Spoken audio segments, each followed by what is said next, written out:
California lawmakers greenlight early primary in 2020.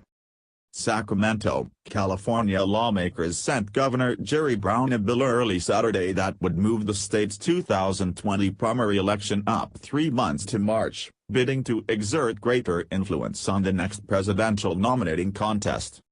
If signed into law by Brown, the early primary could dramatically alter the shape of the next presidential race, forcing primary candidates to compete in a state that has long languished as an afterthought in national elections.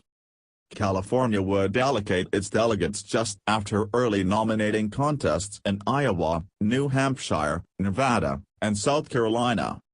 If we want to assert our values and the issues that we think are important, I think it behooves California to assert its authority and its values much earlier on in the process, Democratic State Senator Ricardo Lara, the bill's author, said after the legislation passed. The candidates are going to be forced to campaign in California. The effect of California moving its primary from June remains uncertain. The nation's most populous state is also one of the most expensive to campaign in, and California has been marginalized in previous elections even when it held earlier primaries, including in 2008. But the Democratic field in 2020 appears wide open, and a March contest in California could provide an opportunity for candidates able to raise enough early money to campaign in the state's expensive media markets.